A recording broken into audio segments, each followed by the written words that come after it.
Here we go, rack 68 on the road to 1,000 break and runs, and I really like this rack right here. The first shot after the break is absolutely awesome.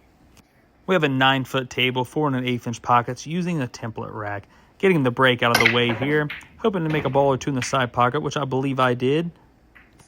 The one ball ended up down here on the end rail, and the cue ball ended up a little bit on the top side of the table. What makes this difficult really is the fact the two balls down here with the one ball as well.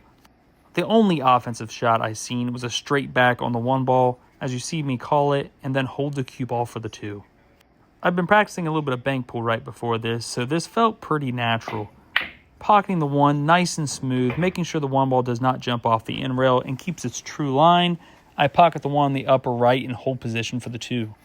The only thing that went wrong here is I'm dead straight in on the two basically, but I do see a natural shot here with a little bit of a stroke, pocketing the two ball with a low right spin around 5 o'clock, drawing the cue ball back one rail and bringing it over up above the 3 so I can pocket the 3 in the bottom right.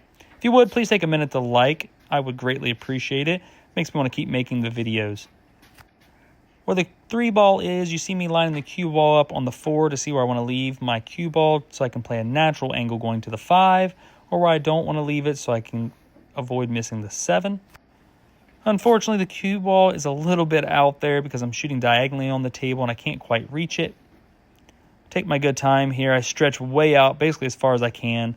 Pocket the 3 ball here in the lower right with a little bit of low left spin, just below center on the cue ball. I did not want to use a lot of low, but just below center on the cue ball, bringing the cue ball back out to the middle of the table, leaving a nice shot on the 4 ball in the upper left. Shooting the 4 ball here with a nice smooth stroke. I did not want to use a lot of power. I want to use spin to move the cue ball around the table here. Shooting the 4 ball with left spin, probably around 8 o'clock right there.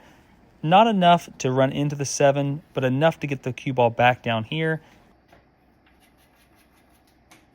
Leave myself a great angle on the 5 ball here. The 6 is on the right side of the table on the long rail. You see me cueing low on the cue ball.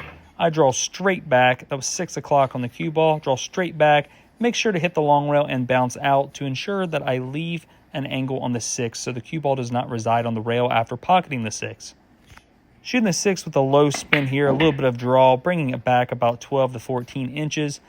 Now when I pocket the 7, the cue ball naturally goes up table toward the 10 ball, ensuring that I leave a nice shot on the 10 to conclude this rack.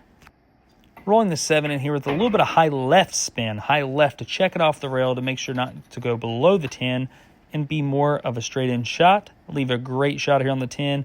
Pocketing this ball concludes this rack on the road to 1,000 break and runs. I hope you guys liked this one. A little bit of excitement. If you would, please check out my sponsors. I have a great group there.